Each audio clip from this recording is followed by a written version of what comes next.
de la clase, de la primera clase de la semana 5, chicos y chicas, ¿sí? Que tiene que ver con la logoterapia, ¿sí?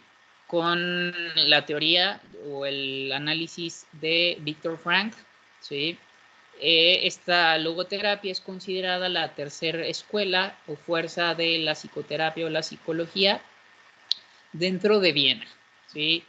¿Quién recuerda cuáles son los dos principales autores, chicas y chicas, que hasta el momento habían surgido en Viena, ¿sí? Como las dos grandes escuelas de ese país? ¿Quién recuerda cuáles son estos dos autores? Ya los vimos en clases a ambos. Hasta ese momento existían dos grandes escuelas en Viena sobre psicología. ¿Cuáles eran estas dos grandes escuelas, chicos y chicas? ¿Quién recuerda? Pues psicoanálisis y la otra. um, Es el psicoanálisis y el conductismo, ¿no, profe? De no, Freud y Skinner, No, ¿no? el conductismo surge el en conductismo Estados no. Unidos.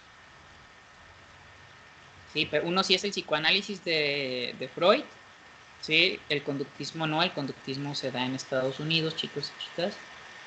Pero hay una segunda escuela que surge en el psicoanálisis. De hecho, esta segunda escuela estuvo vinculada con Freud. Este personaje estuvo interacción con Freud. ¿Quién fue? Lo vimos el cuatrimestre pasado en sus mapas conceptuales. Carl Jung.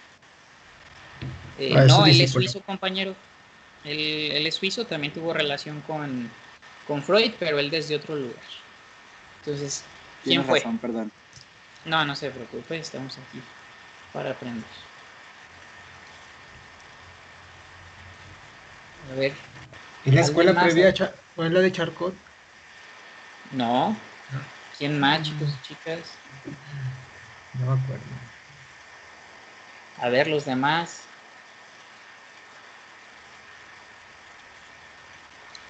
La psicología, ¿sí?, individual de Alfred Adler. Ah, ¿Sí?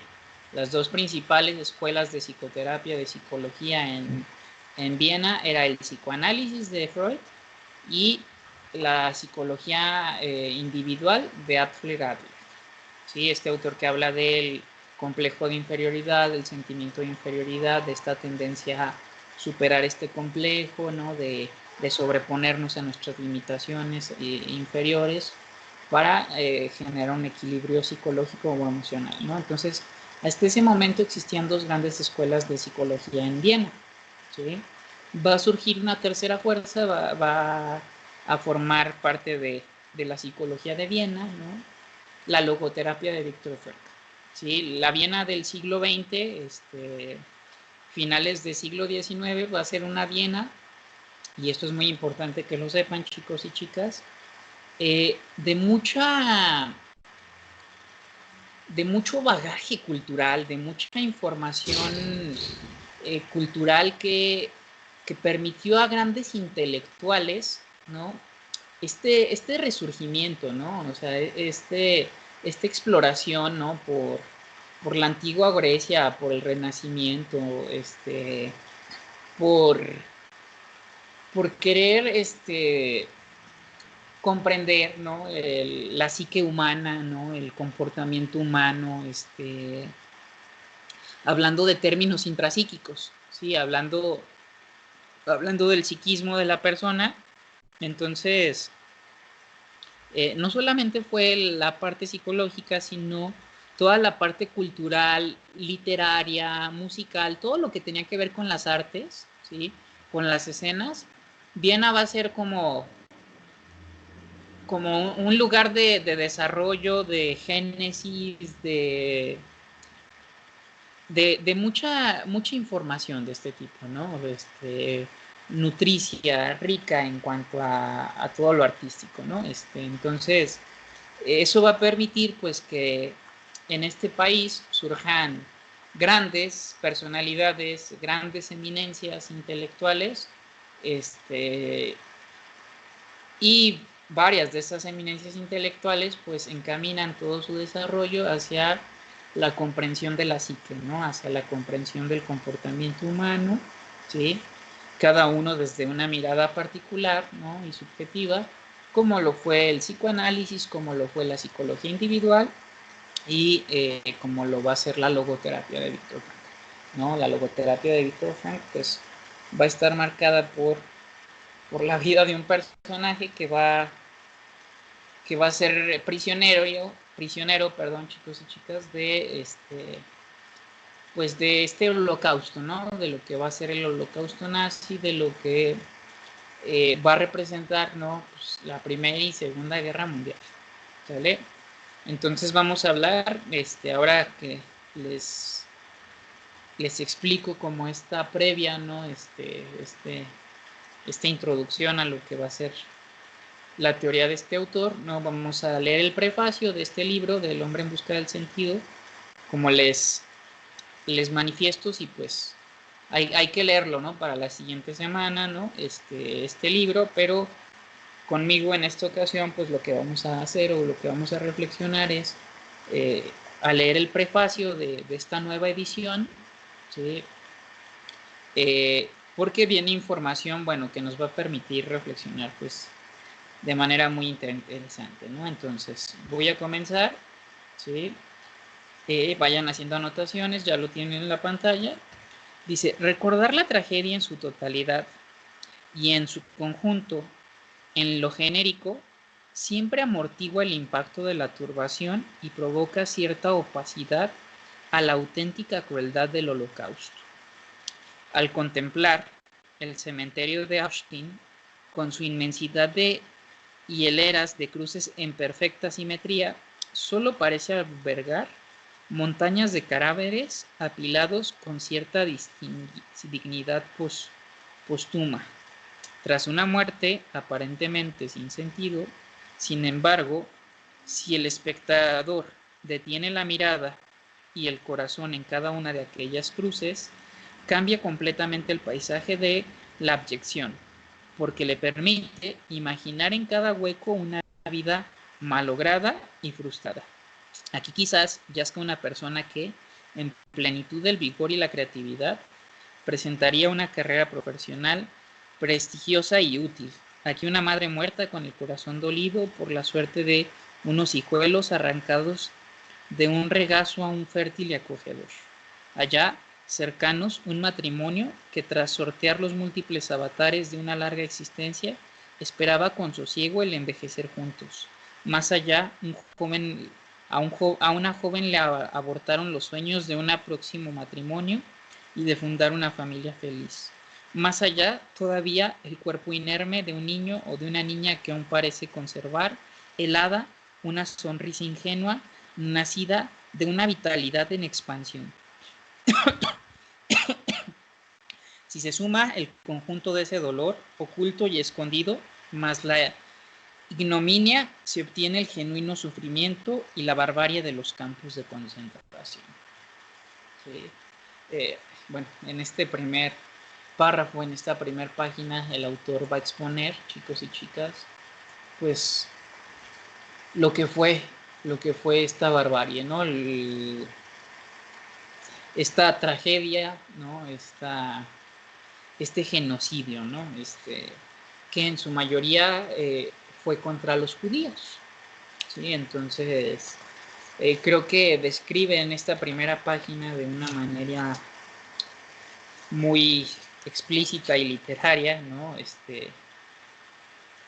Todo el trasfondo del sufrimiento que pasaron miles de europeos y judíos frente al nazismo, ¿no? Frente a lo que va a ser esta escena trágica, ¿no? De la historia de la humanidad. Una de aquella multitud de vidas rotas fue la de Viktor Emil Frankl, nacido en 1905 y muerto en 1997. Si se fijan, chicos y chicos, este autor, es un autor longevo. De hecho, si no me equivoco, no recuerdo con exactitud el año, pero entre el 1992 y el 1996 vino a Guadalajara a dar una conferencia, ¿sí? Una conferencia sobre la logoterapia. Entonces, bueno, fue un autor, bueno, que se sobrepuso, ¿no?, a esta situación, aunque tampoco vamos a negar que en su momento, cuando vive el Holocausto, cuando pasa por todo esto, pues es un autor que la va a pasar muy mal, ¿no? Que en su vida va a pensar situaciones como el suicidio, ¿no? Como una salida a tanto dolor, ¿no? Entonces, vamos viendo cómo avanza la vida de este autor. Situémonos a principios de la década de los 40 del siglo pasado de la ciudad de Viena. En esos tiempos, Viena aún ejercía un señero influjo y romántico embrujo en los ambientes intelectuales de la época por su abrigo y mecenazgo en las artes y las letras. En la cultura, aquella Viena, nadie le puede negar o menospreciar, era un foco excepcional de la cultura, las artes y el civismo europeos. Se ha dicho bien que Viena es el último esplendor del pasado. Y para una psiquiatra, además, Viena era el lugar de Sigmund Freud y Alfred Adler. Es esto que ahorita ya les había comentado, chicos y chicas. Les hablé previamente a leer esto sobre el bagaje cultural y artístico que existía en esta Viena y a la cual pertenecían estos dos autores, Sigmund Freud y Alfred Adler, junto con nuestro autor Viktor Frankl. Viktor Frankl se encontraba en la rampa de lanzamiento hacia una previsible, brillante carrera profesional, bien posicionado en los círculos médicos y con una incipiente pero prometedora consulta privada, acaba de ser nombrado director de la sección de neurología del Hospital de Rothschild en 1940, que atendía únicamente a pacientes judíos. Aceptar ese nombramiento significaba a todas luces un desafío y una tremenda audacia, pues arreciaba la persecución nazi. Todavía resonaban en los cenáculos psiquiátricos, en medio de censuras y alabanzas, los ecos de las apasionadas disputas y controversias de aquel joven médico con las autoridades del momento, Freud y Adler. Esos desacuerdos que conducían a una crítica superación del psicoanálisis y sus aportaciones personales para ofrecer una psicoterapia rehumanizada. Los recogió en un manuscrito recién finalizado y ya en fase de encontrar editor. Esa obra reunía y compendiaba el estudio y la experiencia clínica de casi 2 décadas. O sea, antes de que lo atraparan, este personaje ya tenía un choncho, ¿no?, de información, de reflexiones teóricas de 20 años. ¿No? En el ámbito de lo personal lo cubría un gratísimo, afectuoso y sereno ambiente familiar de una familia de origen judío. A ese ambiente acogedoramente hogareño de siempre se unió la feliz boda con la joven Tilly Grossner en diciembre de 1941. La paz y el sosiego personal y familiar chocaba frontalmente con la situación de encrucijada social que se vivía en la calle. Entonces, si se fijan, chicos y chicas, a diferencia de nuestros otros autores que hemos visto que han vivido infancias más complicadas, de este autor no se habla de una infancia complicada, de este autor se va a hablar de una vida adulta muy complicada, ¿no? Ok. La paz y el sosiego personal y familiar chocaban frontalmente con la situación de encrucijada social que se vivía en la calle. La invasión nazi provocó una aguda agitación social y política, y en lo cotidiano creó un clima de miedo y zozobra. Los judíos se desenvolvían bajo el terror de la angustia y el futuro cercano se prestigiaba aterrador. Chicos y chicas, al mismo tiempo que van haciendo anotaciones, les voy a pedir que dentro de sus anotaciones vayan anotando cómo se van sintiendo con esto que les voy leyendo, ¿sí? Qué sensación les viene, qué impresión, etcétera, etcétera. Porque durante esta clase, también parte de la clase va a ser que cada uno de ustedes pues comparta también su experiencia personal de lo que estamos leyendo ahorita, ¿sí? Por eso es que yo voy a leer para que ustedes tengan la oportunidad de ir haciendo anotaciones. Igual si surgen dudas las pueden ir comenzando. Ya había comenzado abiertamente la destrucción de sinagogas y el encarcelamiento, el confinamiento y la deportación de la población judía. Los Franks, al comprender lo dramático de la situación, intentaron encontrar alguna situación. La única alternativa sensata parecía la de la huida. Estela, la hermana de Víctor, escapó a Australia. Su hermano intento de la desesperada una salida hacia Italia como refugiado político, pero sus movimientos fueron descubiertos por los servicios de seguridad y lo confinaron con su familia en el campo de Auschwitz y allí murieron, el hermano de Frank y su familia. Víctor Frank consiguió un visado para emigrar a los Estados Unidos. Ese visado, además de eludir la persecución nazi, le brindaba la oportunidad de desarrollar y defender sus teorías psiquiátricas en un marco de mayor resonancia científica y cultural. Pero sus padres no lograron proveerse de una documentación que presentara alguna garantía para no correr el riesgo inminente de ser encarcelados o deportados. Además, ancianos ya y sin la ayuda de ningún hijo, se quedarían ciertamente desvalidos. La situación de sus padres planteaba a Víctor una difícil disyuntiva. Una grave duda de conciencia, debía atender a sus padres o proseguir una esperanzadora carrera. Asegurar su reciente matrimonio o ayudar a su familia en su incierta suerte. El visado ofrecía un caminar exitoso en lo profesional y en lo personal, pero en Viena quedaba el inminente y seguro riesgo de la deportación de sus padres a un campo de concentración. Desconcertado e indeciso, salió a caminar un rato con la intención de solucionar el dilema. El vagar errante le condujo hasta la Catedral de San Esteban, mientras en el interior se escuchaba música de órgano. Le pareció un lugar propicio para reflexionar. Permaneció aproximadamente una hora, sosegado por la paz del ambiente, pero en un íntimo desasosiego. Ahora, chicos y chicas, imagínense lo que va a ser la vida de este autor, ¿no? Cuando uno de sus hermanos es deportado tratando de ir rumbo a Italia, ¿sí? Otra de sus hermanas escapa a Australia con éxito, ¿sí?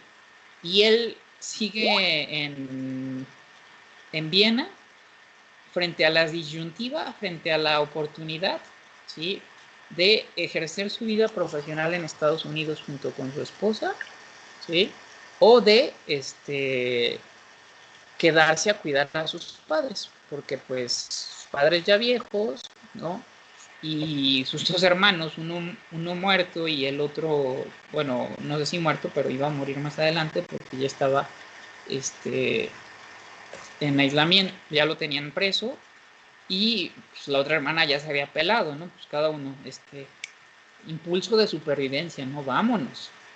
Y a lo mejor pues el Víctor, ¿no? Pues le tocó enfrentarse a este dilema, ¿no? Porque sus hermanos ya no estaban y él estaba frente a sus papás, ¿no? Con la posibilidad de emigrar a Estados Unidos, ¿no? Y bueno, el visado era para él y su esposa, el visado no era para sus papás, entonces sus papás pudieron haber sido inmigrantes y de la misma manera pues no haber sido recibidos en el país, ¿no? Entonces, imagínense, o sea, esto fue lo que pasó en nuestro autor, ¿no? Entonces, continuamos. No veía manera de encontrar una salida cabal. ¿Cuál era mi responsabilidad?, se preguntaba. ¿Ocuparme de mi obra o cuidar de mis padres? En un momento así, uno siempre espera una señal del cielo.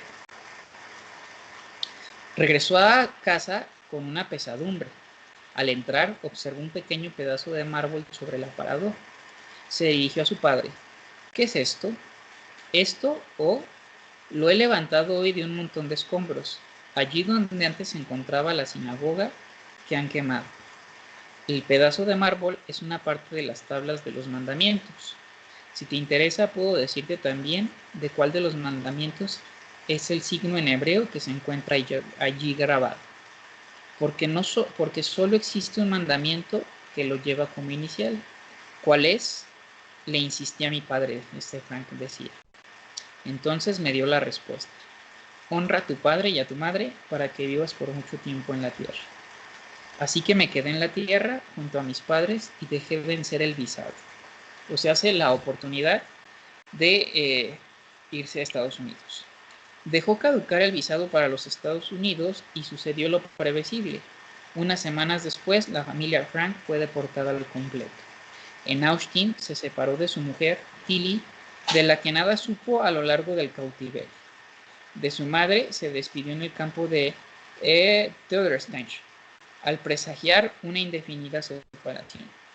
Como un adiós reverente, le pidió la bendición. Nunca olvidaré cómo ella, con un grito que le brotaba de lo más profundo de su ser y que solo pudo calificar de fervoroso, dijo: sí, sí, yo te bendigo, y luego me dio la bendición. Unos días antes presenció la agonía y muerte de su padre en el mismo campo de Theodorstange. Con 81 años de edad, totalmente desnutrido, los síntomas del edema pulmonar se acentuaron, del padre de Víctor Frank.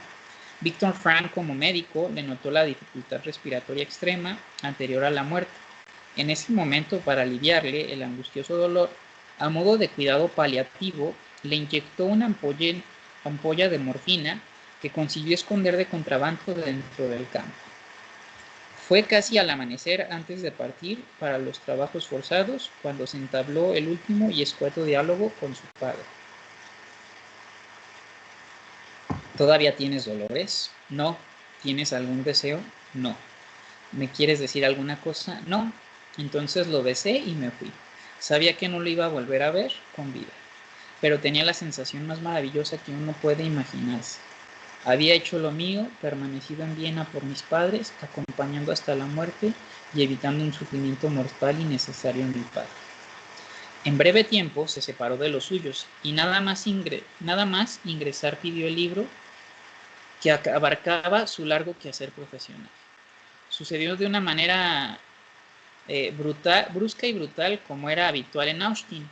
Rompieron el manuscrito en sus mismas narices, acompañado de soeces improperios.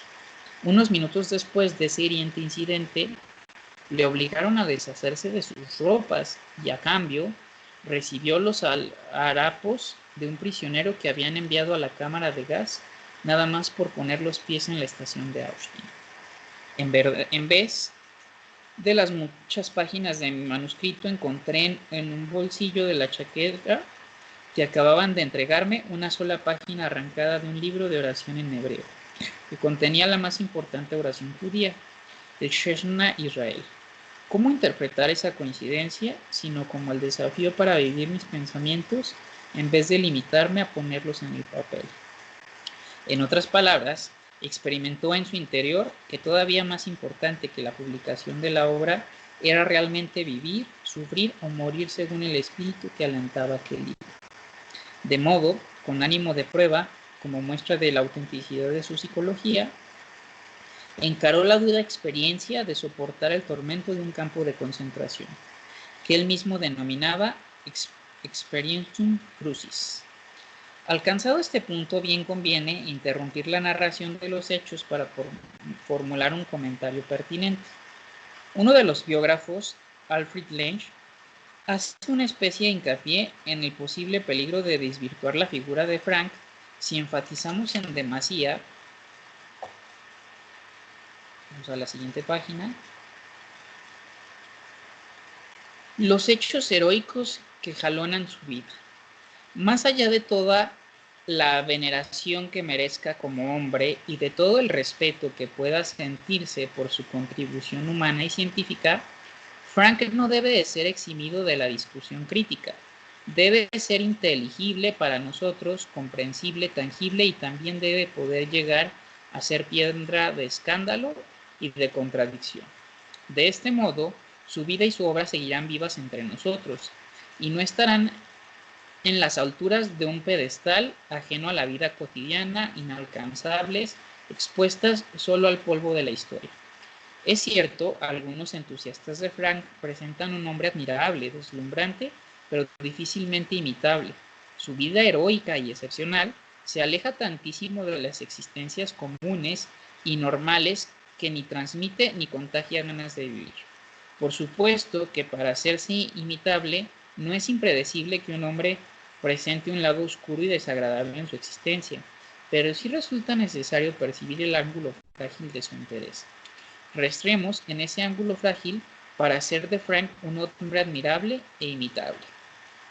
A lo que se refiere este autor, chicos y chicas, cuando habla de Frank en este prefacio, es que, o sea, de que hay que admirar a Frank por lo que vivió, sí. Pero por otro lado, es importante que separemos esta admiración desde de su teoría. O sea, que no miremos su teoría desde la admiración que sentimos hacia él. Porque si miramos su teoría desde la admiración que se tiene hacia él, podemos caer, por así decirlo, en cierto fanatismo, ¿no? O sea, como tragarme como verdadero todo aquello que dijo Frank, nada más al saber cuál fue la vida que este personaje llegó, que sí es de mucho admirar, pero entonces yo separo la admiración que tengo hacia tu vida y por otro lado hago un análisis o un cuestionamiento de tu teoría, ¿sí? O sea, la cuestiono como cuestionaría cualquier otra teoría que reflexionara o analizara, ¿sí? Dejando de lado, por así decirlo, pues aquello que tú viviste, ¿no? No que no tenga importancia lo que este autor vivió para desarrollar su teoría, que claro que tiene importancia, ¿no? O sea, sí comprender la vida de este autor nos va a servir para comprender su teoría, ¿sí? Pero comprender desde el lugar desde cómo este personaje llegó a ello, ¿sí? O cómo este personaje reflexionó en torno a ello, ¿sí? Sin decir, Frank, imagínate, ¿no? Todo por lo que tuvo que pasar. O sea, no sé si me explico, o sea, sí relacionar la vida de este autor, pero no caer en el fanatismo de decir, me persino frente a la teoría de Frank, ¿no? Adoración a la teoría de Frank. ¿Por qué no? O sea, como todo, su teoría tiene su manera peculiar y particular de cómo mirarla a la psicología, de cómo mirar a la psicoterapia o a la logoterapia en este caso, ¿no? Súper válida, ¿sí?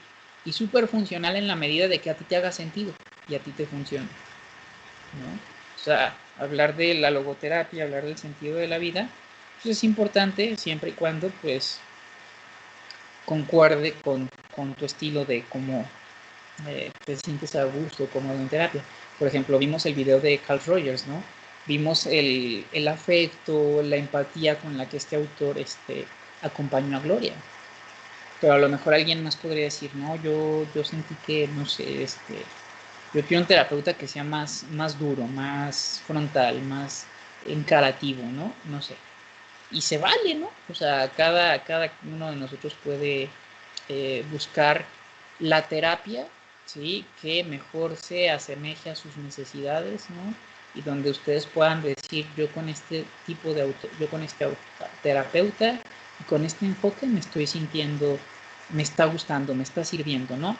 Comprendiendo lo que leíamos de Rogers, ¿no? Cuando hablaba de que la experiencia es la autoridad máxima, ¿no? Creo que eso queda como muy acorde o muy congruente a lo que les refiero ahorita, ¿no? O sea, hablar de que la experiencia es la autoridad máxima también les puede permitir a ustedes como alumnos, como estudiantes, ¿no?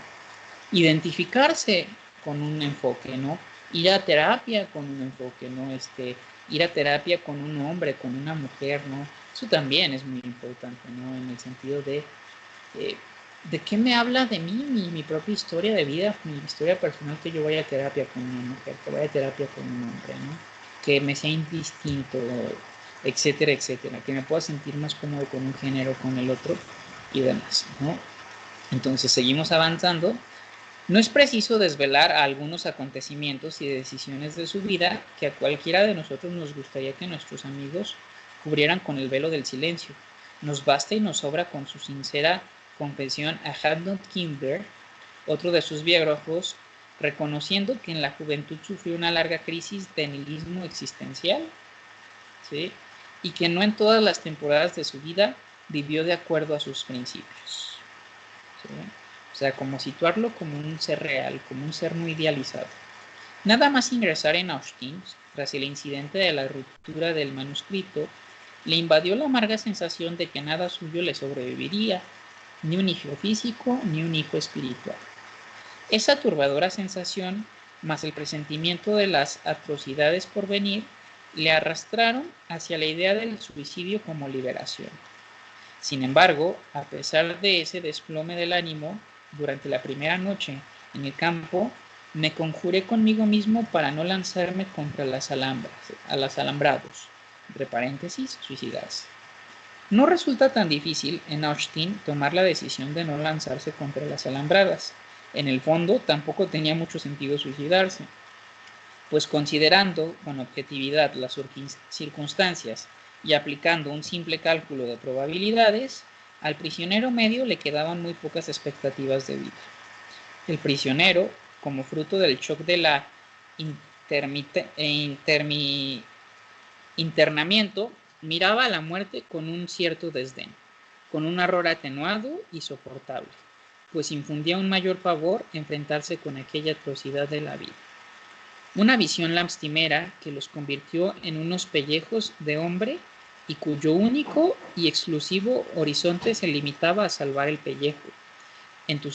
Extenuados, consumidos, harapientos, atestados de piojos, con edemas, enfermos, continuamente helados, con hambrura, esas condiciones disculpaban algunos comportamientos.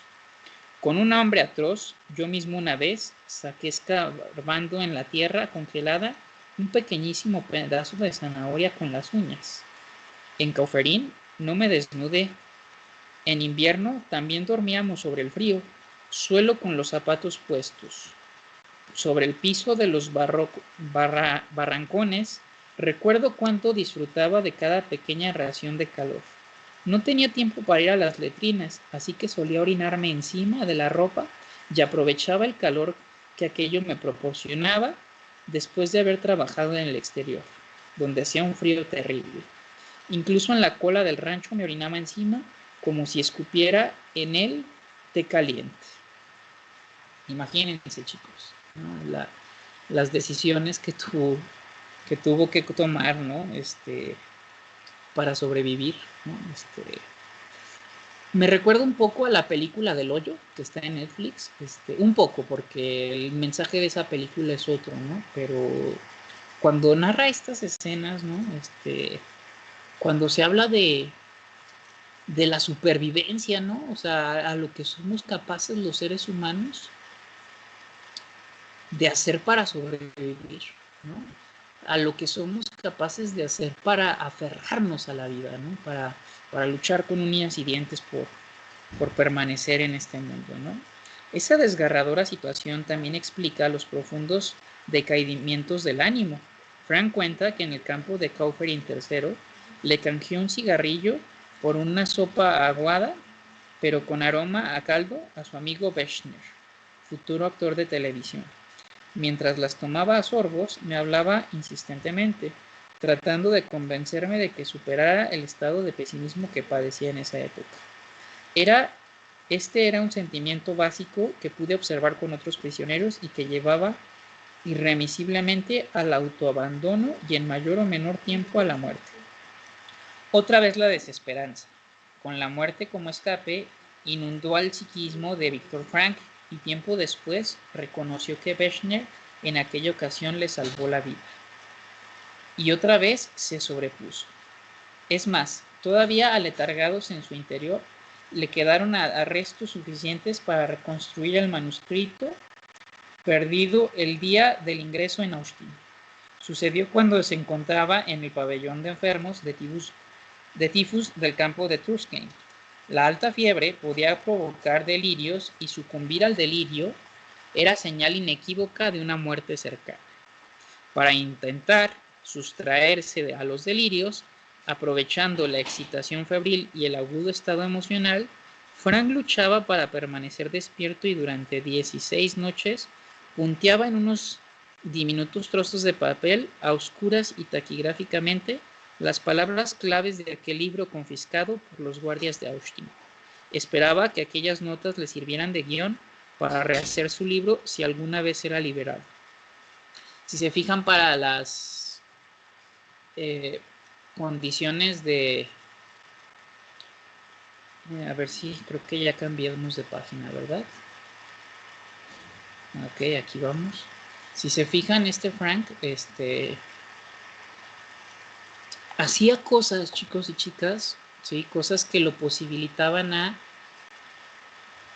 decir, si yo salgo librado de esto, voy a hacer esto, ¿no? No sé si por ahí en su vida les ha pasado, y si les ha pasado, anótenlo, situaciones o eventos en su vida que les dicen como, esta es una segunda oportunidad, ¿no? O sea, para aprovechar, para hacer, para deshacer, ¿no? Como esto que me pasa me hace reflexionar, me pone en retrospectiva de todo lo que ha sido mi vida, y entonces a partir de ahora a lo que sigue, ¿no? Y entonces este autor que pasó por cosas muy, muy fuertes, ¿no? Va a ser liberado, ¿no? Y la liberación llegó el 27 de abril de 1945. Pero con la ansiada liberación no acabaron los sufrimientos. Se encontraba físicamente exhausto, psicológicamente quebradizo, o sea, el estrés postraumático, ¿no? Que este hombre debió de tener después de todo esto que pasó, pues yo creo que no fue cosa menor, ¿verdad? Yo creo que fue cosa seria. Necesitaba un cierto tiempo para cursar el tránsito hacia una vida normal tras los varios años de tensión almacenada y reprimida. El último día que permaneció en Múnich, antes de iniciar el regreso a Viena, se enteró con detalle de la muerte de su madre. No pasó la primera selección al ingresar en el campo de Birnach y entró directamente en las cámaras de gas 4 días después de la despedida y la entrañable bendición en el campo de Tederstein. Pocos días después confirmó su atormentada sospecha. Su mujer, de apenas 25 años, dejó la vida en Bergen-Belsen unos meses atrás. La afligida añoranza de su mujer despertó en Frank otro inhumano recuerdo. Al ingresar en el campo, su esposa estaba embarazada. Los nazis no permitían dar a luz a las mujeres judías. Por eso fue forzada a abortar. Antes de consumarse el aborto, su mujer y él decidieron dar nombre a la criatura: Harry o Marion, según hubiese nacido hombre o mujer.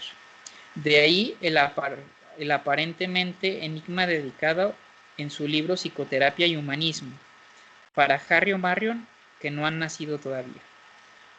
La delicada salud y el decaído estado de ánimo malamente soportaron las crudas noticias y los sombríos recuerdos. Frank se sintió tocar el fondo afectivo y contempló de nuevo la posibilidad del suicidio. Hasta el mes de agosto no llegó a Viena.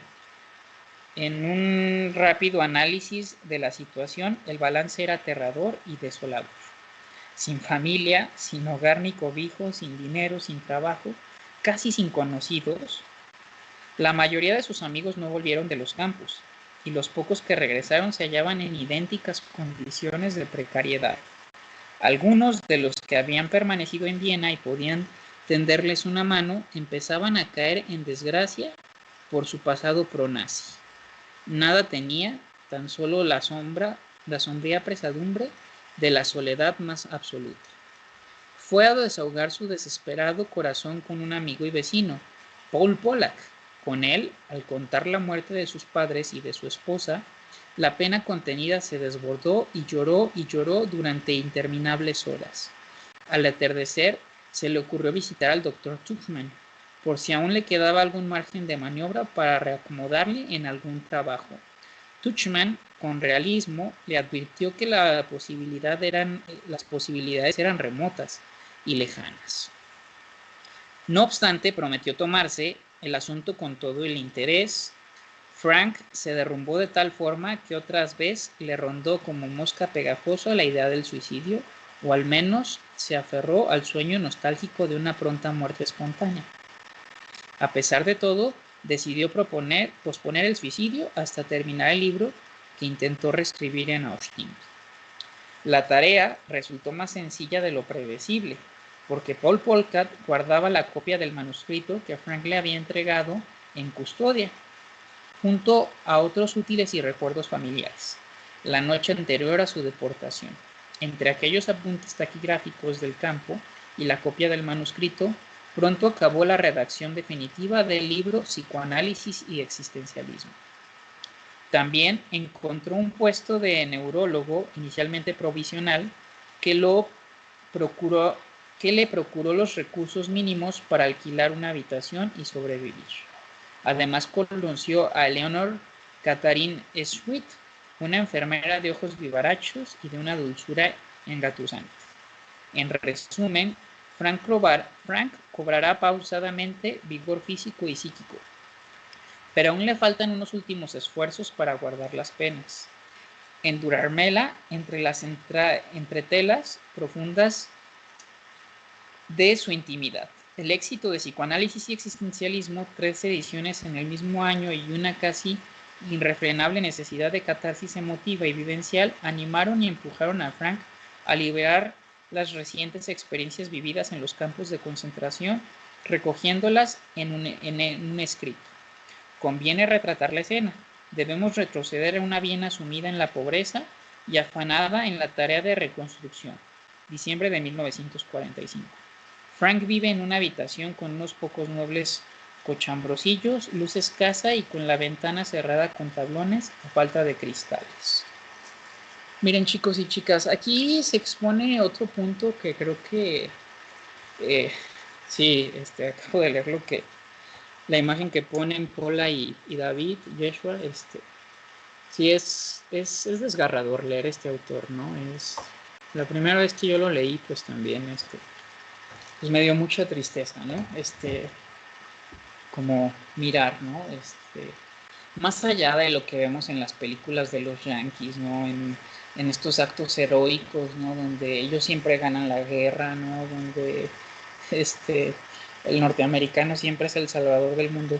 Más allá de todo eso, chicos y chicas, yo aquí los invito a que hagamos una reflexión muy interesante, ¿no? Porque entonces aquí se narra en estas dos páginas de cómo Viktor Frank sale de los campos de concentración y cómo Viktor Frank va en búsqueda de sus vínculos, ¿sí?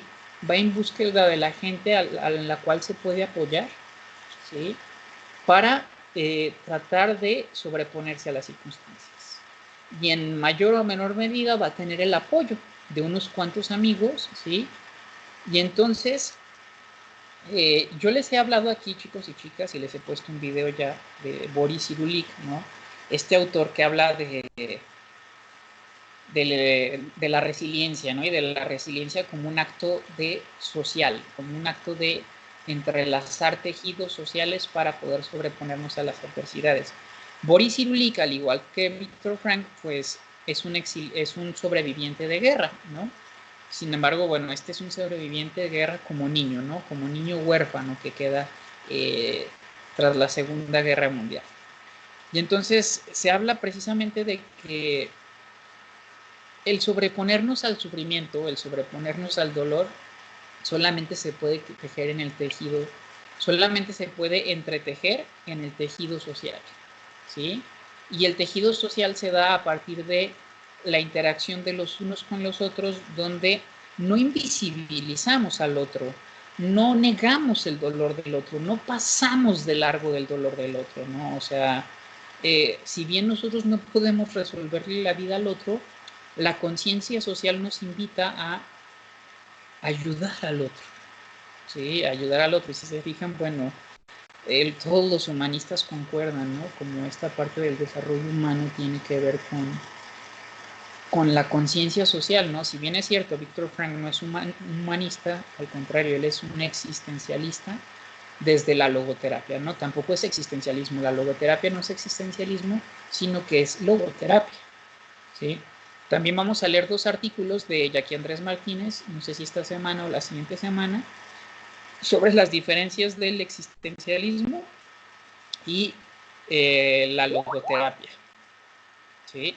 O también también en este mismo autor, Jackie Andrés Martínez, nos habla también de las diferencias del existencialismo y el humanismo, ¿no? Entonces, de esos otros 2 no los vamos a ver, pero igual les voy a pasar los links por si en algún momento ustedes quieren revisarlos y verlos por deseo de aprender, ¿no? O sea, porque quieran aprender ustedes y porque les interese crecer en el aprendizaje, ¿no? Eh, Fíjese que yo no he visto la película del niño de la pijama de rayas, compañera, pero ya me habían mencionado parte de, ¿no? Entonces, por ahí vean esta película que les recomienda la compañera Pola para tratar de entender esto. Pueden ver también la película de La vida es bella, La vie est belle, ¿no? También sobre la guerra, ¿no? Sobre todo esto, ¿no? Eh, sí, es otra gran película. Si tienen la oportunidad, creo que si en estas 2 semanas pueden ver ese tipo de películas, les va a ayudar mucho a que podamos entender esta teoría y les va a ayudar mucho a que ay,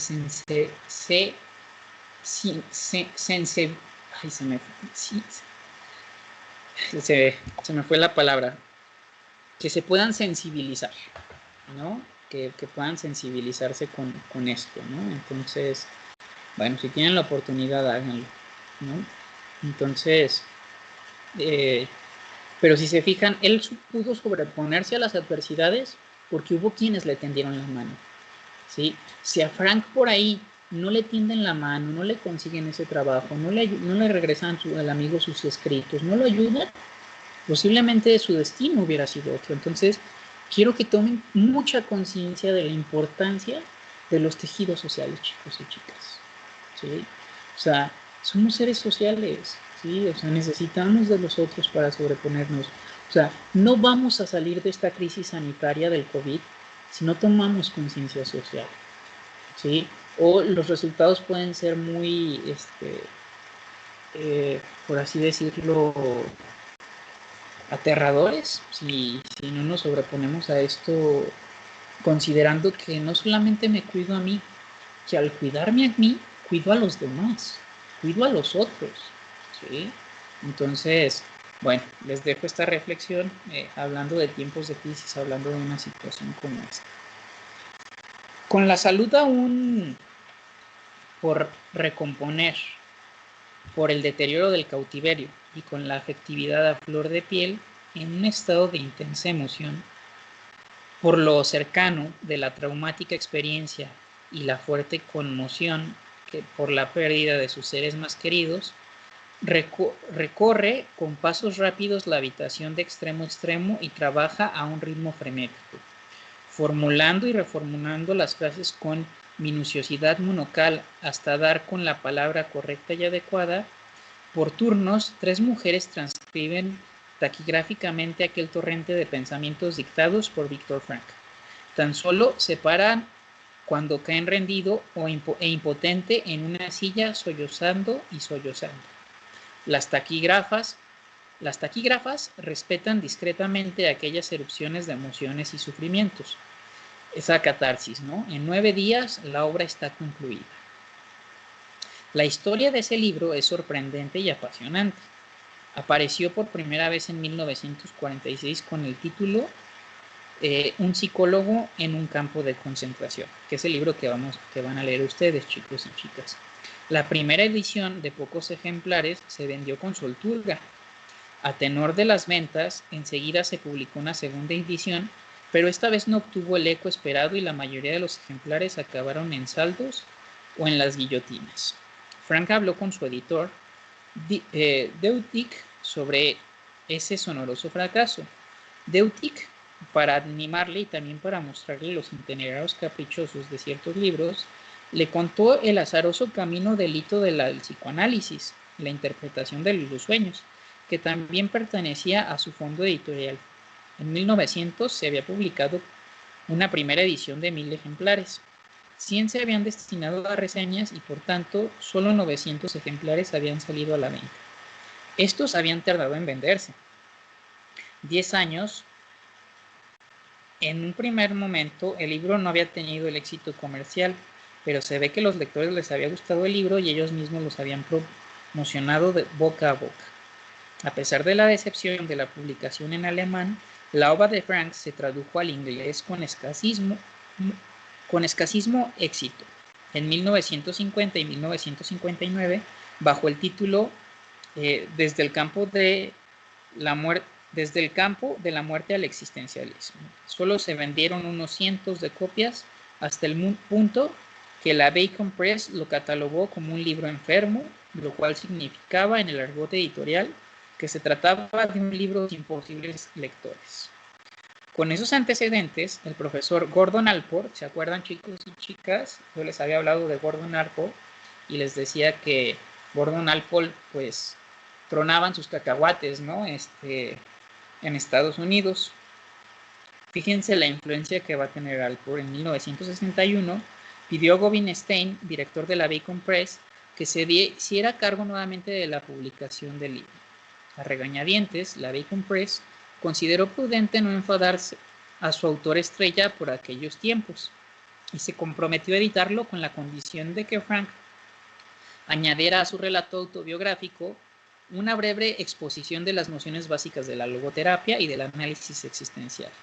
De esta forma, el libro salió al mercado editorial con el nuevo título El hombre en busca del sentido, que es el libro que yo les pongo aquí. ¿Sí? Y en esta segunda edición, miren lo que viene aquí, a lo que se refería que le pidieron que agregaran, es esta segunda parte del libro, ¿sí? El apéndice, conceptos básicos de la logoterapia, ¿sí? No sé si lo alcanzan a ver en la cámara, ¿sí? A ver, su compañero nos acaba de hablar de otra, ¿qué es película? Ah, es un documental, ¿verdad? Mire, yo no he visto ese documental, compañero, pero gracias por compartírmelo a mí y compartírselo al grupo. También me daría la tarea de en algún momento en esta cuarentena ponerme a verlo. Dice que está ahí en YouTube, ¿verdad? Ok. Entonces, vamos viendo. Sí, de esta forma el libro salió al mercado editorial con el nuevo título El hombre en busca del sentido. El éxito de esta edición resultó arrollador, hasta el punto de convertirse en un modelo de las futuras ediciones, incluso de las traducciones a otros idiomas, y de hacer olvidar el título original del libro. En el año de 1963 se encargó de la Washington Square Press de la edición tipo libro del bolsillo con el nuevo título, ¿sí? Men's Search for Meaning. Y a pesar de seguir ignorando por los grandes periódicos y revistas, los lectores comenzaron a recomendar el libro uno a uno. A partir de ese momento se consumó como un rutilante éxito editorial. Giselle Guntham, catedrático de Psicología General y Experimental de la Universidad de Viena, registró en 1986 149 ediciones del hombre en busca del sentido, en más de 20 idiomas y con unas ventas brutas superiores a los 3 millones de ejemplares. En 1992, Frank afirmó que en Estados Unidos esa obra superaba los 9 millones de ejemplares vendidos, en 79 ediciones. La historia de este libro es ejemplarizante y paradójica de la relatividad del éxito. Del libro enfermo a ser declarado por la librería, por la Library of Congress en Washington como uno de los 10 libros de mayor influencia en América. De ser tratado con ciertos desaliño y silencioso en las asociaciones y revistas científicas, hasta ser catalogado por Carl Jaspers como uno de los pocos grandes libros de la humanidad. Y una opinión similar ya había sido aventurada por el profesor Allport en el prólogo de aquella primera exitosa edición. Recomiendo calurosamente esta pequeña obrita, por ser una joya de la narrativa dramática centrada en torno al más profundo de los problemas humanos. Su mérito en tanto literario como filosófico, y ofrece una precisa introducción al movimiento psicológico más importante de nuestro tiempo, aunque quizás las últimas palabras supongan una liginosa merecida, que en juicio científico, no obstante, justo es reconocerlo, el hombre en busca del sentido merece ser incluido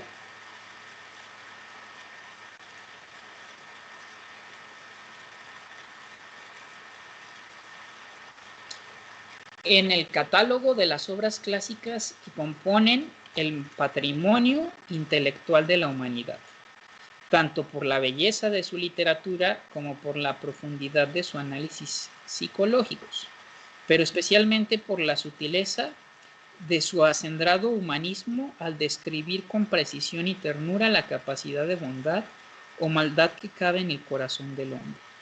En la libertad humana, la narración de una vivencia salvajemente dramática adquiere, por la mesura de juicio y la livianidad de la pluma, un insólito e inusual tono de comprensión y ternura. Narra los acontecimientos con la imparcialidad de un simple testigo, jamás en tono de juez. Vale la pena leerlo todavía porque no destila ni una gota del resentimiento o del espíritu de venganza y ni siquiera del sadomasoquismo habituales en este tipo de literatura. John B. Torello. En realidad, para un intelectual, El hombre en busca del sentido es un libro capaz de colmar la obra de toda una vida y labrarse una hornacina en la galería de la historia. La apasionante trayectoria del libro no oscureció la no menos apasionante vida de su autor. Retomamos los hechos en aquella lúgubre habitación en que dictó El hombre en busca del sentido en diciembre de 1945. Por mediación del Dr. Tuchman, recomienza su actividad profesional en la sección de neurología del Policlínico. Este trabajo precario le permitía la raquítica holgura económica como para pasar poco a poco del alquiler de la habitación al piso entero. También para ir soñando con la boda con Eleanor Catarina, que se le celebrará en 1947. ¿Se acuerdan de esta chica, la enfermera? Al año siguiente obtiene la cátedra de Neurología y Psiquiatría en el Ateneo Vienés y a continuación se doctora en Filosofía. A partir de la década de 1950, la actividad y el prestigio profesional de Viktor Frankl en Austria y en bastantes países centroeuropeos crece de manera gradual y paulatina. Contribuye a la expansión de este prestigio, tanto profesional como personal, el rápido éxito de su libro Psicoanálisis y Existencialismo, su fama de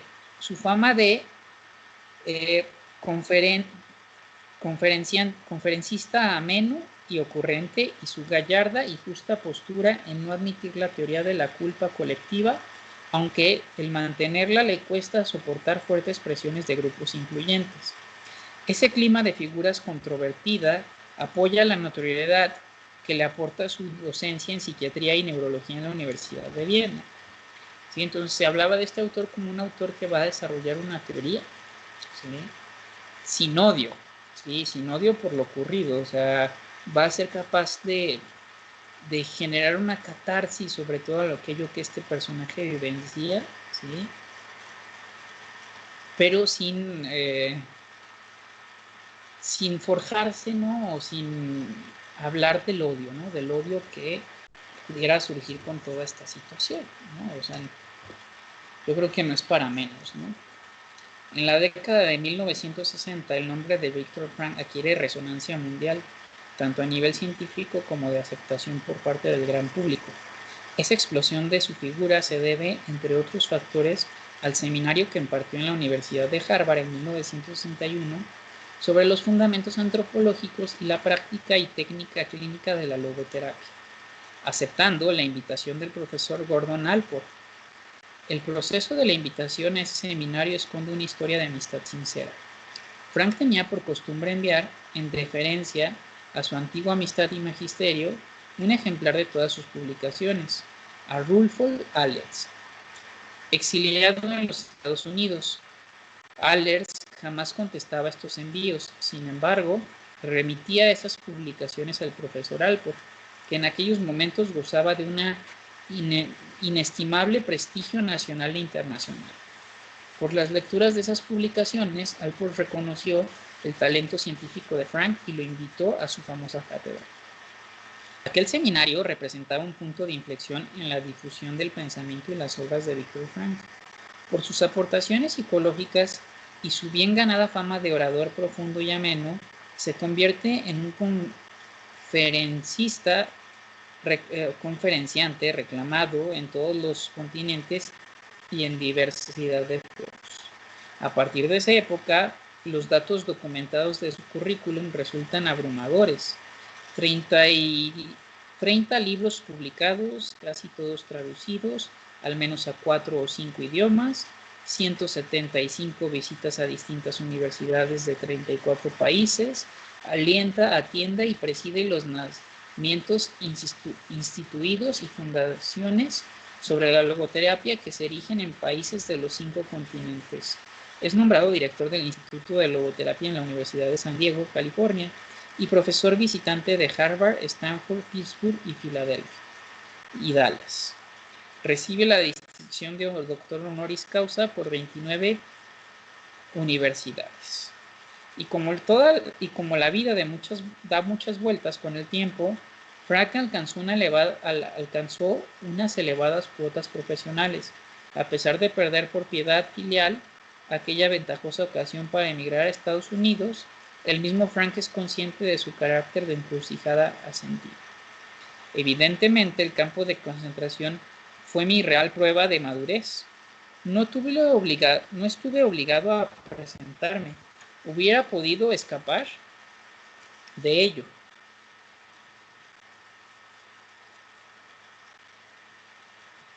Y emigrar a Norteamérica. Hubiese podido desarrollar la logoterapia en América, pudiendo cumplir con mi misión de vida, pero no lo hice y así llegué a Austin. También su vida pudo quedar desbaratada en cualquier rincón de cualquier cambio, pero aún así supondría un buen salario existencial. Como recompensa del cumplimiento de los deberes de hijo, Frank suele contar la historia de Janusz Korczak, el doctor polaco que dirigía un orfanato en Varsovia. Korczak no era un tipo muy conocido, aunque está representado en una conmovedora estatua en Yad Vashem en Jerusalén. En 1942 deportaron a sus huérfanos al campo de Treblinka y a Kafka le ofrecieron la opción de quedarse. Desestimó la oferta y subió al tren que lo deportaba, con 2 pequeños huérfanos en sus brazos mientras les contaba historias alegres. Lo mataron por solidaridad con los huérfanos. En este caso, ese gran hombre no sobrevivió a causa de su sentido de la vida, murió por él. Otros seres reales fueron asesinados por defender a un compañero, o por ocupar el lugar de otro recluso en la fila, por negarse a cumplir una orden de las SS para agredir a otra persona, o por dar un trozo de pan a un niño hambriento. En cualquier caso, los prisioneros lo sabían muy bien. Los mejores de entre nosotros no regresaban de los campos. Austin todavía reforzó en Frank otra convicción en forma de lección existencial, el valor madurativo del sufrimiento aceptado. El meollo de esas enseñanzas se refleja bellamente en la película La lista de Schneider. Schneider y el oficial alemán del gueto parten desde la misma ambición desmedida y sin escrúpulos, con los mismos deseos de enriquecerse sin reparar en ningún medio, lícito o ilícito, humano o cruel. Los dos entraban en contacto con la misma cruda realidad del sufrimiento de los judíos. Comercian con las mismas personas y cometen idénticas barbaries. La cercanía de ese sufrimiento a uno, al oficial, le endurece el corazón hasta niveles inhumanos, mientras al otro, a Schneider, se le ablanda y enternece. No es el sufrimiento en sí mismo lo que hace madurar al hombre, es el hombre el que le da sentido al sufrimiento. Al final de la película, entre dramático y teatral, Schneider grita arrepentido por no haber salvado otra vida, una vida más. Daría cualquier cosa por salvar una sola vida. Las entrañas cuajadas en el sufrimiento se conmueven y compadecen ante el dolor de una persona, de cualquier persona. No es el horror del holocausto en su conjunto, es la suma incontable de millones de ilusiones truncadas, de amores vacíos, de dignidades abatidas, de tormentos sin sentido, lo que conmueve a los hombres curtidos en el sufrimiento. Y no fue un hombre, fueron millones, aunque las cifras bailan según las distintas fuentes. Los autores coinciden en señalar que el número de no judíos muertos es superior al de los judíos. No obstante, se puede afirmar con rotundidad y justicia que el holocausto fue una persecución contra los judíos, pero también perecieron católicos, cristianos, musulmanes. Frank lo explicaba de una manera clara y concisa. como suelo decir, no todas las víctimas fueron judíos, pero todos los judíos fueron víctimas. No es lo mismo, por supuesto, ser católico que judío. Sin embargo, en homenaje a todas las víctimas, nos resulta fácil descubrir un punto de encuentro. Ambos los rezamos al Dios de Abraham. Pues al Dios de Abraham, rico en misericordia, que devuelve bien por el mal, humildemente le suplico que fecunde el bien que alimenta la lectura de este libro y se digne conceder una nueva primavera de paz a esta atribulada humanidad. José Benigno Freire, profesor de Psicología de la Personalidad, Departamento de Educación, Universidad de Navarra. ¿Sí? Bueno, chicos y chicas, este es el prólogo, ¿no?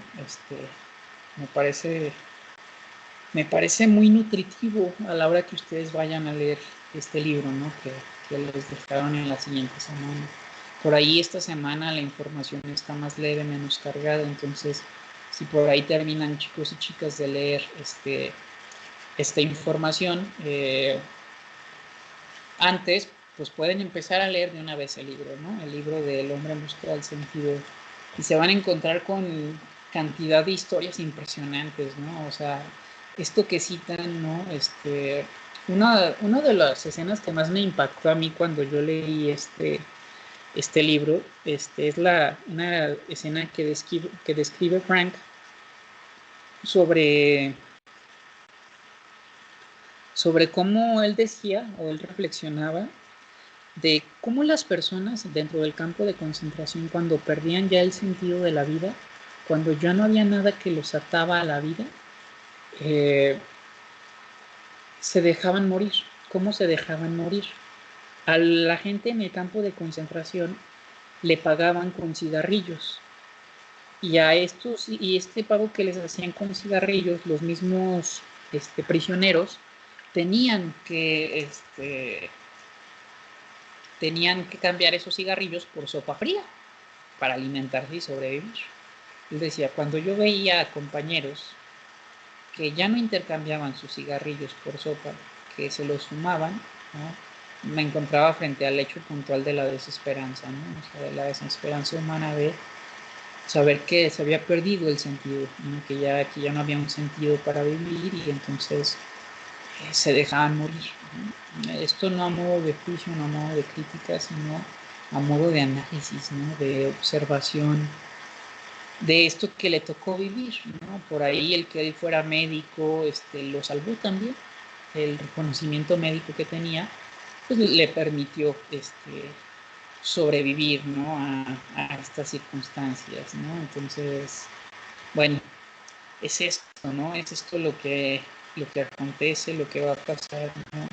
Desde la perspectiva de lo que este personaje vivió en los 3 años que estuvo en el campo de concentración, chicos y chicas, ¿no? Entonces, hasta aquí vamos viendo, les voy haciendo preguntas al azar, o sea, elijo personas al azar o alguno de ustedes quiere empezar a hablar sobre lo que anotaron, sobre la sensación, sobre las emociones que surgieron al leer, al escuchar y al estar leyendo este texto, chicos y chicas.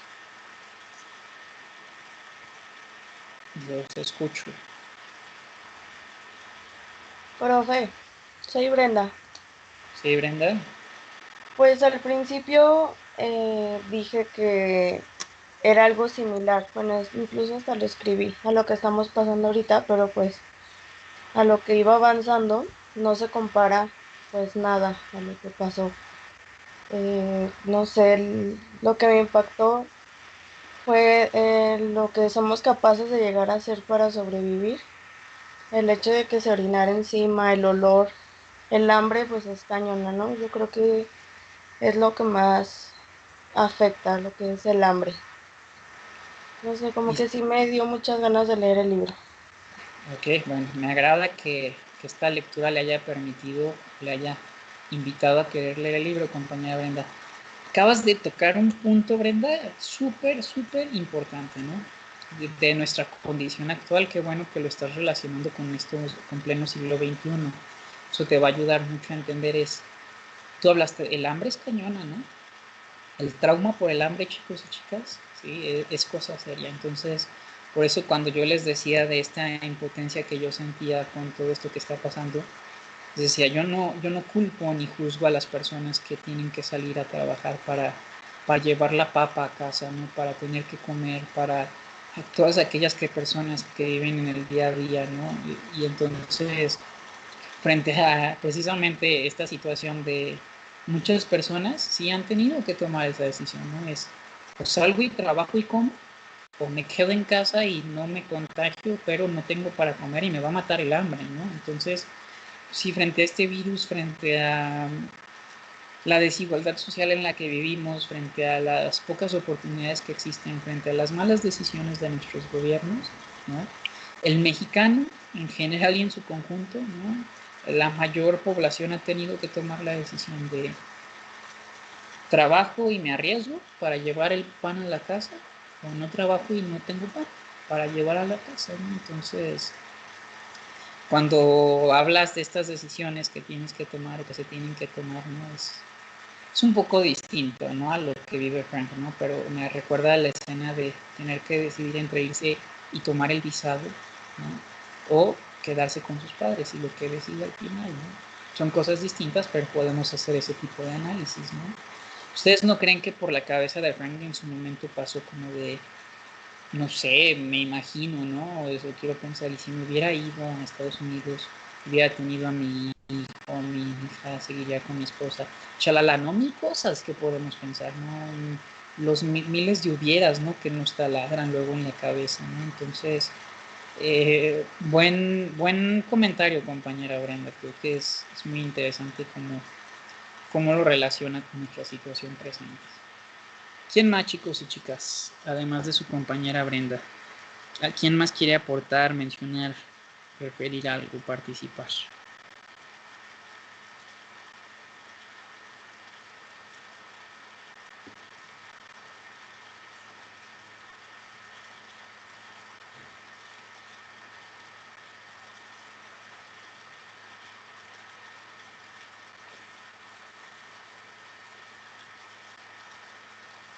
¿Nadie? Entonces empiezo a preguntar de manera aleatoria para ver cuáles son sus aportaciones, porque es parte de la participación de la clase del día de hoy.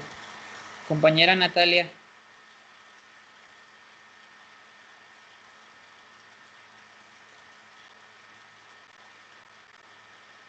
Profe, Sí.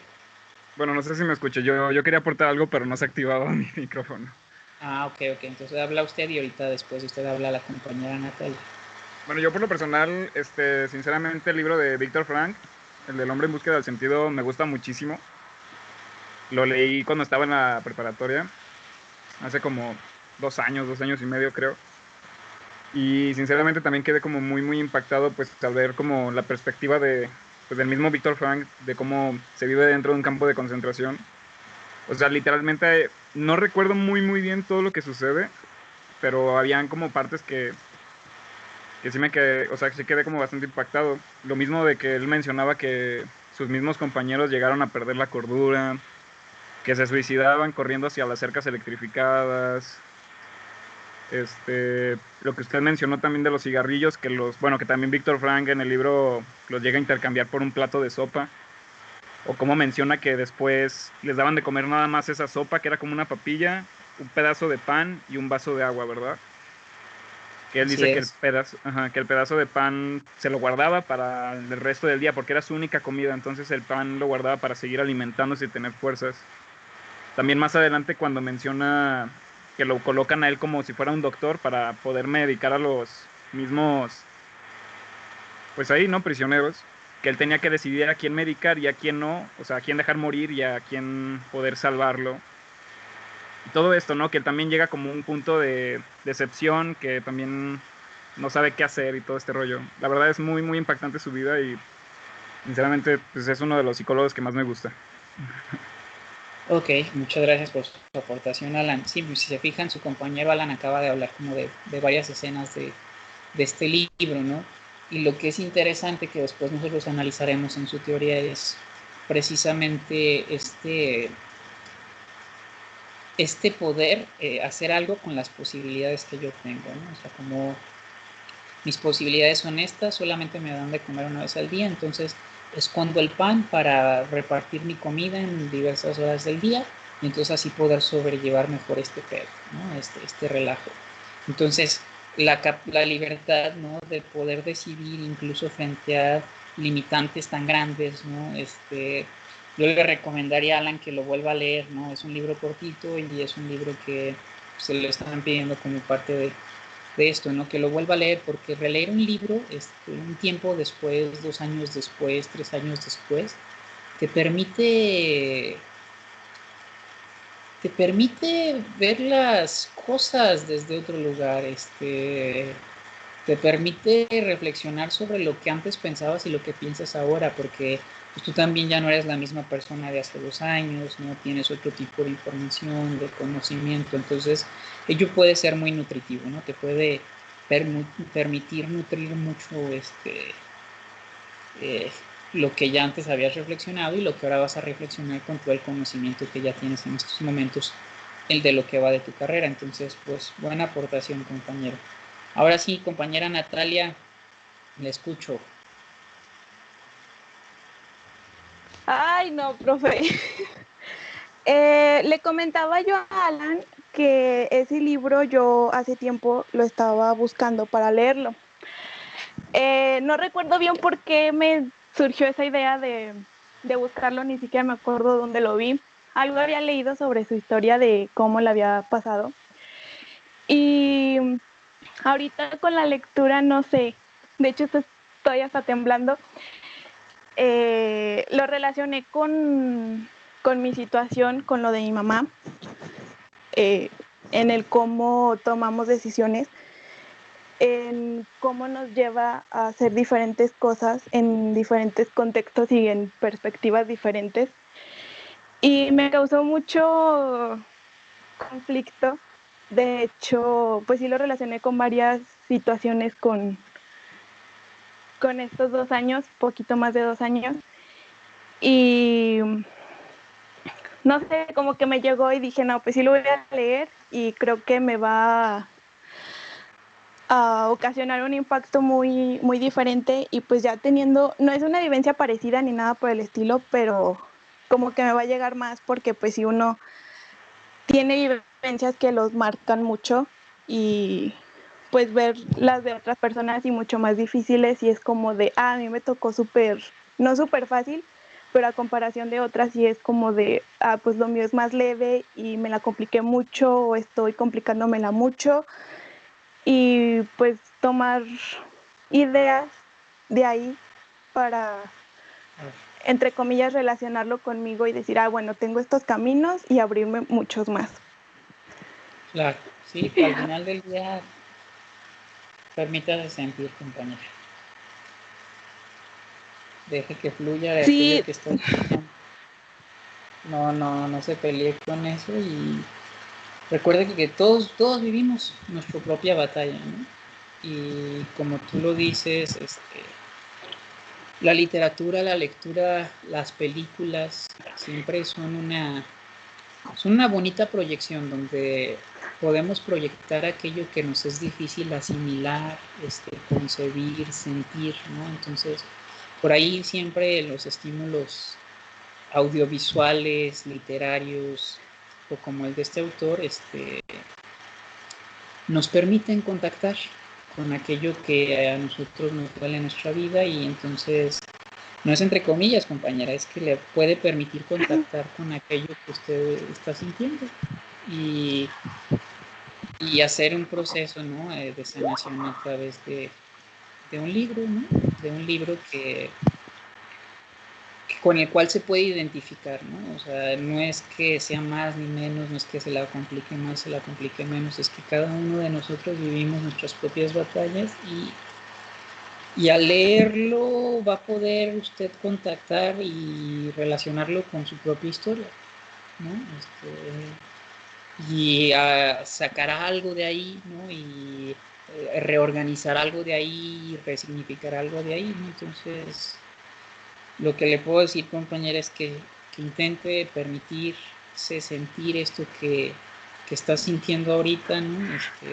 Está viva, su cuerpo está vibrando, se dice que está temblando es porque la energía se movió la energía a través de las palabras, ¿no? Eso es lo que pasa en la terapia, la palabra nos permite movilizar la energía, nos permite destapar aquello que está tapado y entonces fíjese en su respiración, permítase respirar, ¿no?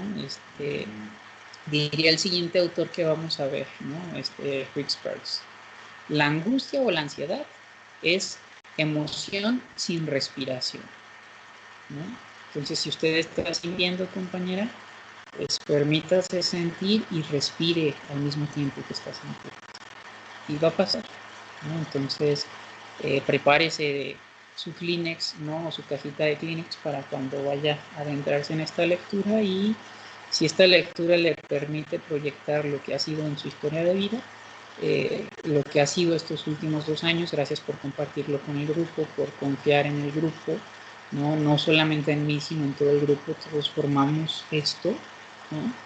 Entonces, mire, al azar, yo elegí, y no es casualidad, ¿no? Es causalidad, ¿no? Que yo haya elegido al azar y precisamente me tocara a usted para que pudiera verbalizar, compañero.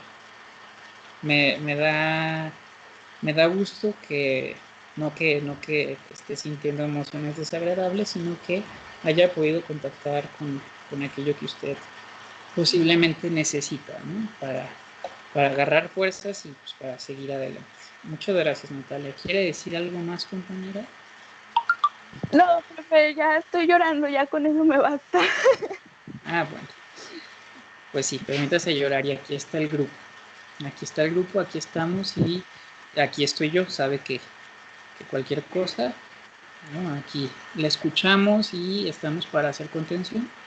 Sí, de mi parte no son de dientes para afuera. Yo les he dicho que los tejidos sociales siempre son necesarios, ¿no? Para construir mentes más sanas, ¿no? Entonces, todos somos responsables de todos, ¿no? Todos compartimos una corresponsabilidad por el bienestar de todos. Entonces, si después de la clase sigue sintiendo cosas y necesita hablar, clarificar, pues aquí voy a estar, ¿sí? Me puede contactar. Sí, profe, gracias. No, a usted. Compañera Dayani, háblenos de su experiencia de esta lectura.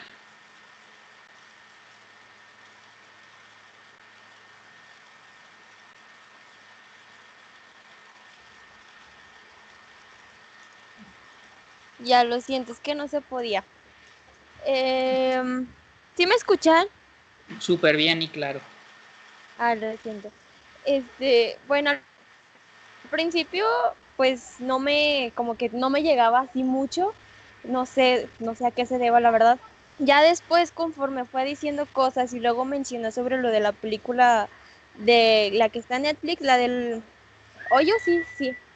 Pues sí fue cuando ya empecé, como que dije, no manches, sí es cierto todo lo que concuerda algunas cosas con esa película a lo que estamos viendo ahorita. Y sí es cierto que en algún momento llegamos a hacer varias cosas por necesidades que después al último sí eran como que no tan fáciles llegar a ellas, pero sí era como fácil llegar a resolverlas. Y también como que lo metí dentro de poquito de lo personal y con las cosas que estoy viviendo ahorita en estos momentos.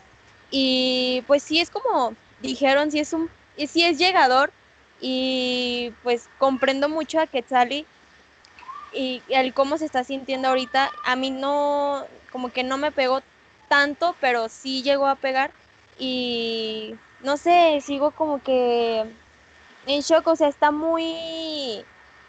como que muy clara esa lectura, muy cierto, y entonces pues no sé, ni sé cómo me siento ahorita en base a esa lectura.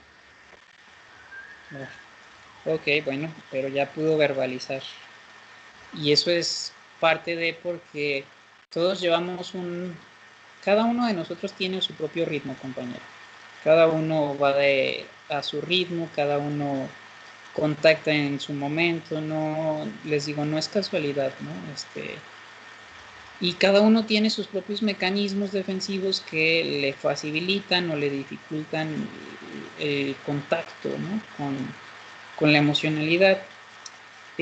No necesariamente tiene que ser un acto catártico, ¿no? Yo les refería a Dayani que hablaran de lo que les hiciera sentir a ustedes, ¿no? O sea, a alguien no necesariamente le puede hacer sentir tristeza, sino melancolía o admiración, o sea, pueden surgir distintos tipos de emociones, tanto agradables como desagradables.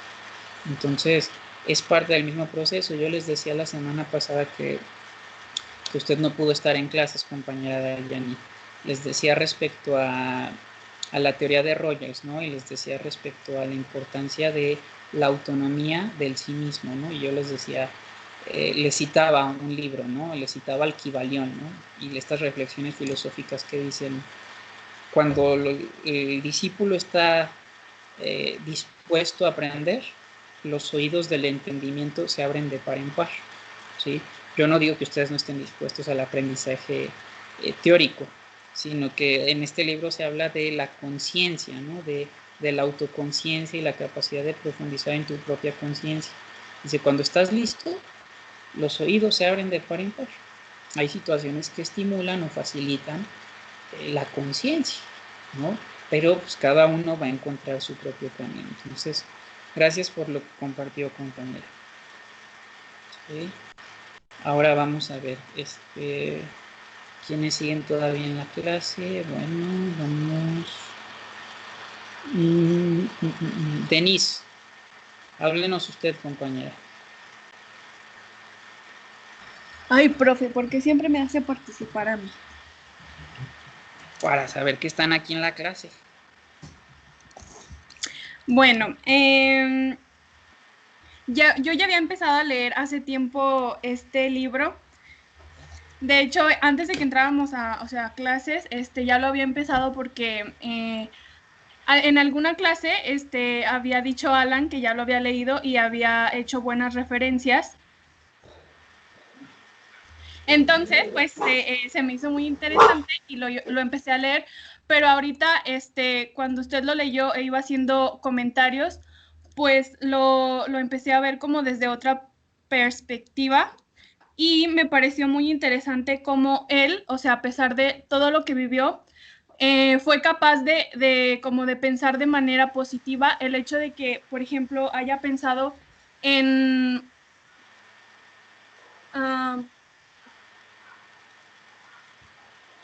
en volver a escribir su libro cuando saliera de esa situación tan difícil, a pesar de todo lo que estaba viviendo, él pensaba de manera positiva en hacer cosas después de eso. Entonces se me hace increíble y admirable que, o sea, a pesar de las condiciones en las que vivía, de todo lo que había pasado con sus padres, de verlos morir, pues tuviera todavía la capacidad de pensar positivo de la vida. La verdad, si yo hubiera estado en su lugar, sería como muy difícil pensar en algo bueno dentro de todo lo que le estaba pasando. Ok, gracias, compañera. Mire, respire, compañera. Sí, no deje de respirar mientras habla. No, aquí no hay respuestas malas, aquí no hay respuestas buenas, no, aquí estamos reflexionando, ¿sí? Y entonces, qué bueno que pone sobre la mesa esto que está diciendo, porque así yo les puedo ir haciendo aclaraciones, ¿sale? Aclaraciones sobre esta información teórica sobre este autor, ¿no? Entonces, usted hablaba de la palabra positivo, ¿sí? Fíjese que más que positivo, compañera Denise y compañía, chicos y chicas, no se trata de una perspectiva de positividad, se trata de una perspectiva de sentido, ¿sí? O sea, de si yo tengo un para qué vivir, ¿sí? Si yo tengo un motivo, una razón para vivir, voy a hacer, ¿sí? Todo lo necesario para lograrlo, ¿sí? Porque me va a motivar ese deseo, esas ganas de querer vivir. Entonces, más que positivo, tiene que ver con un sentido, ¿sí? Con aquello que para mí tiene sentido y por ello es que acciono en relación a ello, ¿sí?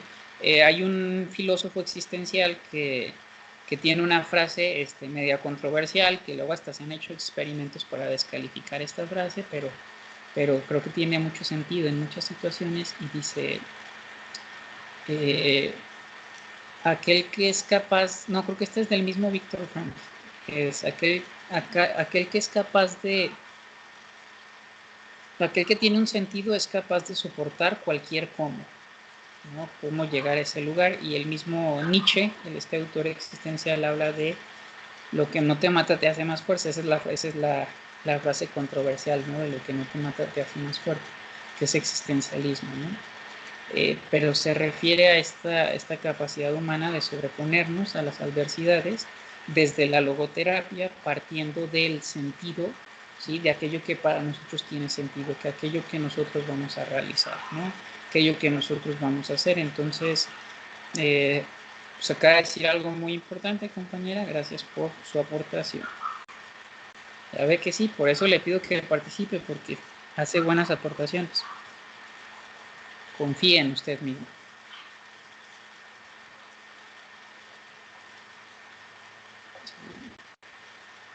¿Algo más, Denise? No, profe, es todo. Ya dejé respiro tranquilamente. Ok. No, que no le angustie participar. No se va a equivocar. Estamos aquí para aprender. Mariano, compañero, lo escucho.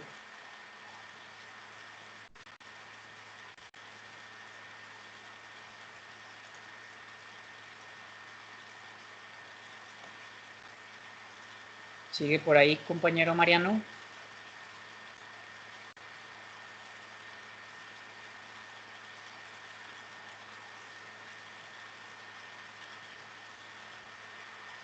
Mariano anda por ahí, compañero. Porque bueno, sigue apareciendo conectado, pero no sé si se dejó conectado y se fue.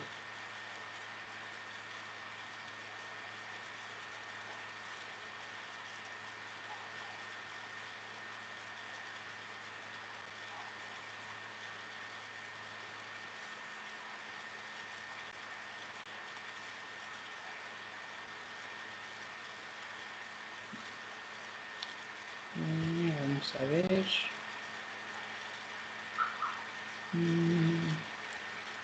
Casi no han participado. Compañera Sandra, usted casi tampoco ha participado, hable. Bueno, lo primero que me llamó la atención, en lo que yo relacioné con algo, fue lo de que tenía que tomar la decisión entre irse con su esposa a Estados Unidos y dejar a sus papás o quedarse con ellos. Y creo que esa es una decisión bastante difícil, que sinceramente yo creo que tomaría la misma decisión que él.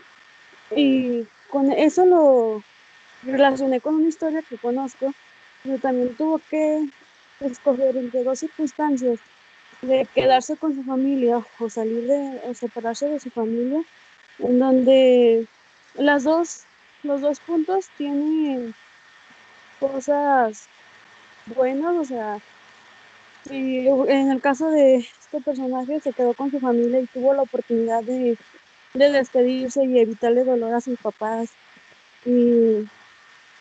Pero si te pones a pensar en lo que hubiera pasado si se hubiera ido con su esposa, tal vez hubiera tenido hijos con ella y cosas así. Entonces, creo que me enfoqué mucho en eso, me concentré mucho en estar pensando eso, estar en la misma situación, y no sé cómo expresarlo.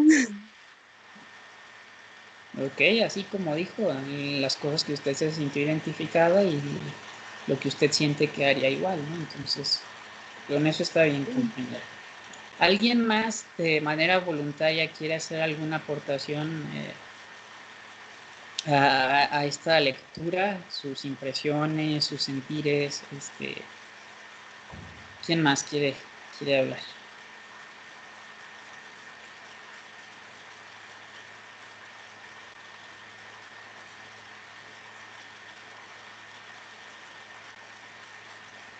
Recuerden que sus participaciones yo las voy a tomar en cuenta para cuando venga la calificación final, ¿no? Tanto para subir o como para bajar, ¿no? Si no participan o no contestan cuando les hablo por el micrófono, pues va a bajar su calificación. Si contestan o participan de manera voluntaria, pues eso puede ayudar a que su calificación suba.